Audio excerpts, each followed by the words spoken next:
Welcome to the Servants of Grace podcast hosted by Dave Jenkins. Our podcast exists to provide trustworthy expository messages through the Bible and faithful answers to your theology questions.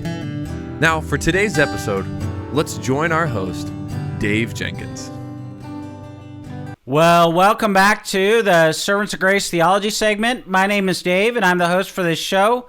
And on today's episode, a listener writes in, and they have a great question.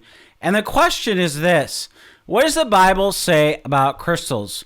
You know, when most of us think of crystals, we think of a fancy jewel or mineral that we learned about in a science class. Crystals they're beautiful. They're part of God's beautiful creation. And while the Bible speaks of crystals, some people think in the modern day, they believe crystals have a special healing power or a special power associated with them. And so today we're going to be discussing what Scripture says about crystals and what it doesn't say. You know, the Old Testament mentions crystals many times. Job 28:19 talks about a topaz, which is a crystal. When it says a topaz of Cush cannot compare with it, it cannot be bought with pure gold. Lamentations 4:7 speaks of rubies in an analogy, saying, their princes were brighter than snow and whiter than milk, their bodies more ruddy than rubies, their appearance like lapis lazuli. Proverbs 8:11 also speaks of rubies. For wisdom is more precious than rubies, and nothing you desire can compare with her. And in these senses, the Bible uses crystals to refer to a variety of different things. Now, in addition to the Old Testament, Scripture talks about crystals in the new heaven and the new earth. The river described in the new heavens and the new earth is described to be as clear as crystal in Revelation 22:1. Now, the area before the throne of God is also described as being as clear as crystal in Revelation 4:6. And so while Scripture uses the beautiful imagery of crystal in its writings, it never tells us that crystals have healing or even a magical power as is popularly believed in mainstream society today. Now, the second thing to talk about this topic is healing crystals and other magical properties. It's a popular topic in today's world. Those who believe in the power of crystals believe different crystals have different properties or different powers to help whoever uses them or wears them. In fact, the belief in healing powers of crystals is nothing new. In ancient times, such as the cultures of Egypt, Greece, and China, individuals believed that crystals had magical powers. And despite many people having used crystals and believing that they can heal ailments, there's absolutely no scientific evidence to support these claims. And so it's best to see crystals as what they are. They're just minerals. Crystals do not have any powers to heal anyone, nor do they have magical properties. And so rather than containing magical properties, crystals are just beautiful minerals created by God. So to be clear, crystals do not contain any special properties that give them special powers. Many individuals, especially in the New Age, they believe that crystals can not only bring healing and cures to ailments, but they also believe crystals can bring good fortune.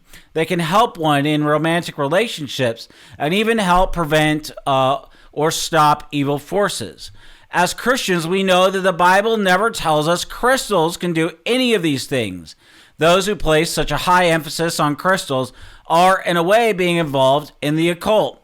And the Scripture is clear in its warning against the occult in Deuteronomy 18:10-12. When it says, let no one be found among you who sacrifices their son or daughter in the fire, who practices divination or sorcery, interprets omens, engages in witchcraft or casts spells, or who is a medium or spiritist, or who consults the dead. Anyone who does these things is detestable to the Lord. Because of these same detestable practices, the Lord your God will drive out those nations before you. And while many individuals would argue that crystals are not part of the occult, they truly are, since they are used with the purpose of trying to manipulate situations and people. And so the question then becomes, can Christians today use crystals? Christians should not use crystals because they are part of the occult. And anytime we're trying to manipulate situations through objects such as crystals, we're participating in the occult. It's best for Christians to abstain from crystals in the sense of using them, to clarify, for healing properties or other magical properties.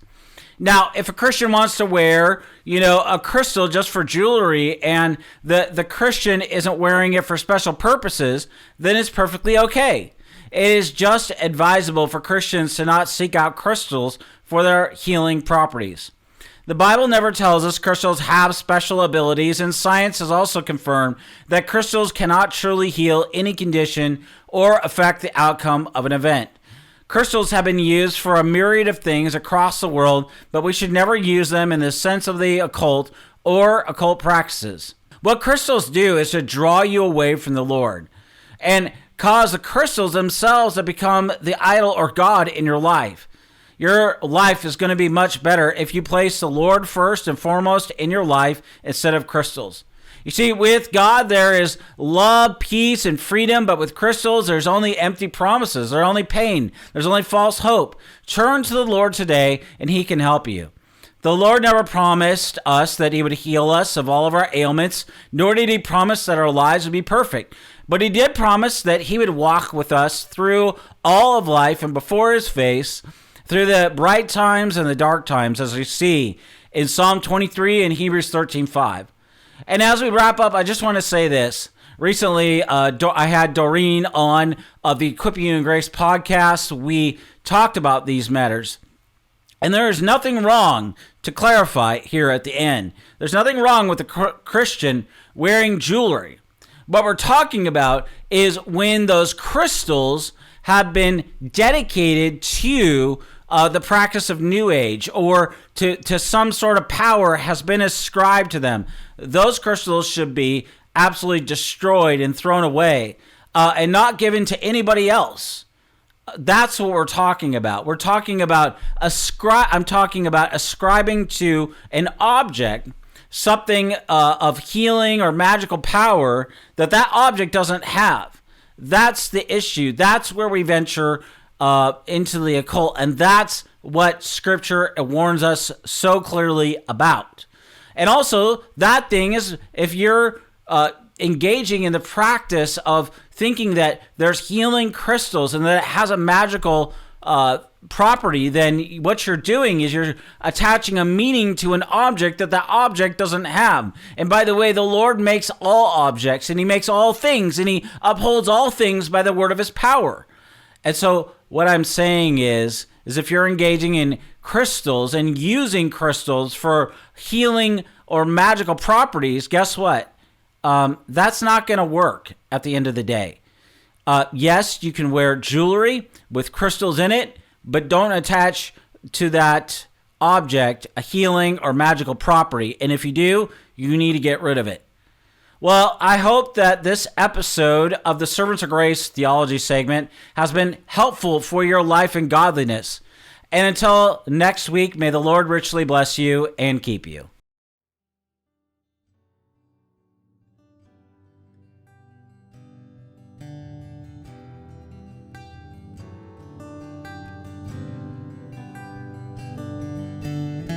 Thank you for listening to the Servants of Grace podcast today.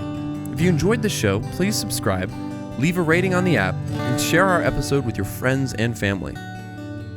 If you'd like to, you can follow us on Instagram at Servants of Grace, on Twitter at Servants of Grace, or by searching Servants of Grace on Facebook. You can also find this podcast on the front page of our website at servantsofgrace.org.